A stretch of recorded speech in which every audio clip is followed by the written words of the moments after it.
price in committee, velvet rope cartel, turning every checkout into Dante's seventh hell. Welcome to an episode of the AI Monetization Endgame, where we take one article per day and game theory it out on, as you'll see, a pretty crazy game board, but you'll see. So this is China preps 295 billion plan to fund nationwide AI build up. I think it's in Yahoo Finance. Now this seems like a lot of money, and to anybody who's sane, it is a lot of money. But compared to what's being spent in the US, it seems trifling, to say that.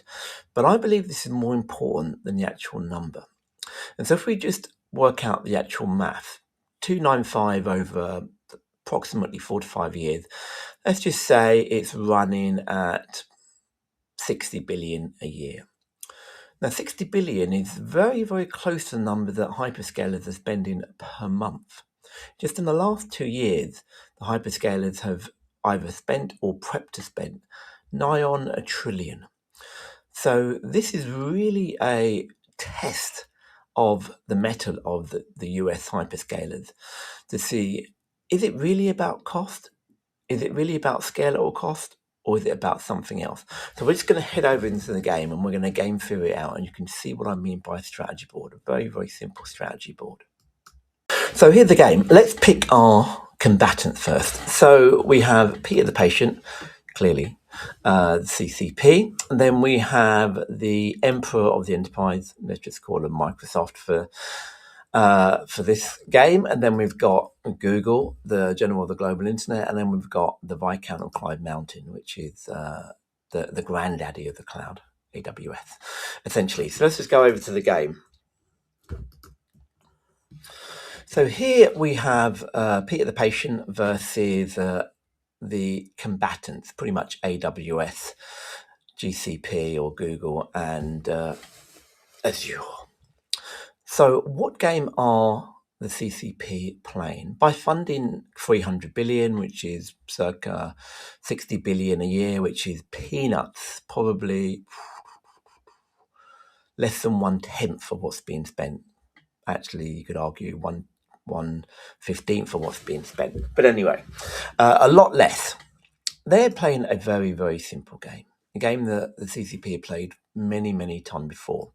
They are going to play a simple business model strategy. We are going to make sure we can provide a reasonable product at the lowest price. And simple tactic for that is competition. We're going to offer you more competition than you've ever dreamt of.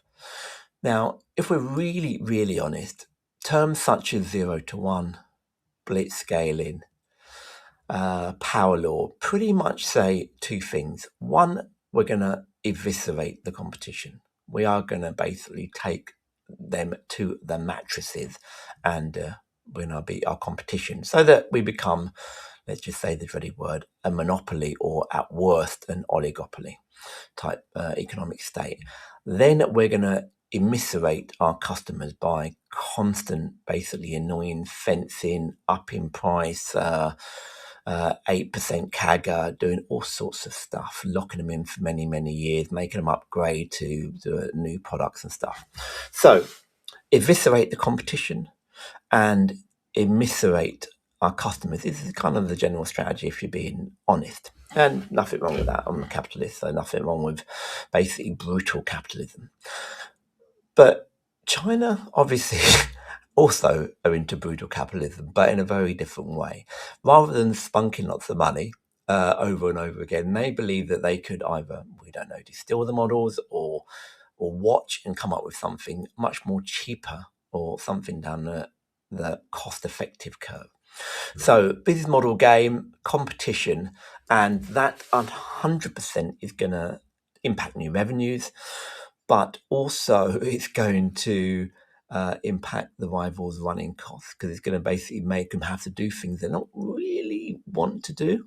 And so as a result, it's going to lead to a lot of value destruction in the incumbent players.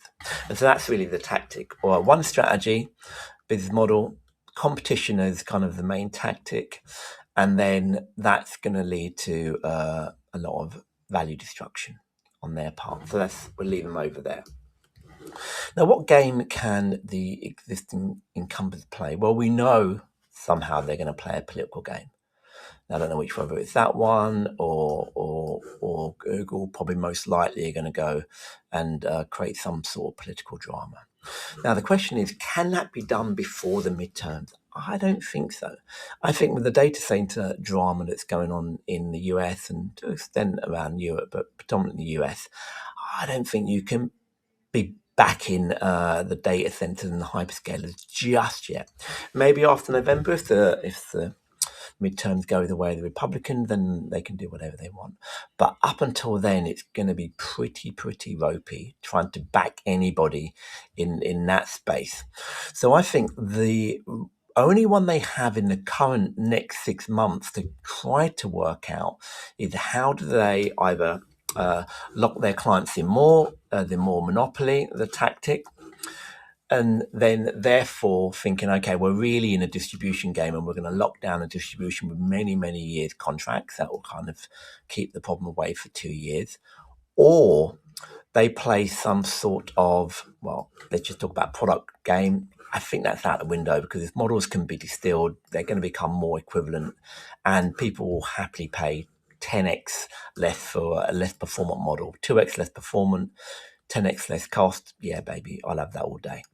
So realistically, you can argue that they could play the monetization model game. So you could link, particularly Google, you could start to link in their full stack system and say, well, how do I bring the full stack system into the ecosystem where I can actually price in a different way. I can bundle differently. I can move kind of the cost base so it looks like it's not just on the model. I can basically increase the price of complements and then offer a like for like in terms of obviously the actual pure model. It could be harnesses, it could be the way they go to market, it could be even the onboarding and the consultancy part. They can do a lots of stuff where they can make the token price look exactly the same as a CCP, but still maintain the same monetization model margin. It's very difficult for Azure to do that because they're not really in charge of their full stack.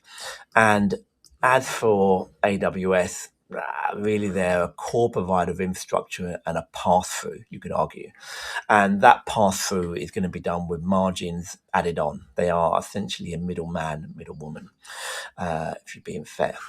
Google have the best chance of playing the monetization model because they have the full stack and they can basically provide complements that are more expensive and provide the actual core kind of tokens at the same price. When it comes to both of these, I think they're going to struggle. Maybe Azure can play a distribution game, and I believe maybe AWS is going to be the loser in this.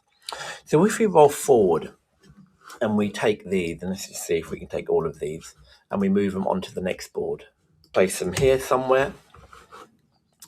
So I believe that the strategic position, definitely CCP is going to be stronger. Unquestionably, yes, they won't get it right on day one, but it's going to work eventually. And cost is cost. People are starting to get token anxiety already, as you know. This is going to be even worse in 2 years' time when the first few kind of quarter ends roll in, and the CFO is literally on the back foot. So unchanged, I think Google could have the best form of competition against this, and I would say somewhat in between Azure and I think basically AWS is in a much weaker position. That's what's going to happen in my mind. And so you can see very simply, strategically, that CCP will eventually become like, I don't know, the rival to Tesla, which is pretty much better than Tesla now, let's be honest, the Xiaomi, etc., and the BYDs. Google have a chance with the full stack. They can do all sorts and they can move costs around and they can provide a full stack offering which is still cost effective and just go head for head or bang for bang with the token offering. Azure, the jury's out. Distribution and some heavy duty tactics, strong arm tactics will keep them knocking at the door of like a little bit struggling. But I think AWS are definitely definitely in a weaker position. So just that one headline, you can see the result and you can see the panic that it would set amongst some of the firms to counter that. And as I said, I don't think they can do much before the end of the midterm, and that's somewhat 6 months off, 5-6 months off. Post that, they're going to have to get their, let's just get their arse in gear. So that's the strategy for the day, and I'll see you tomorrow. Bye-bye.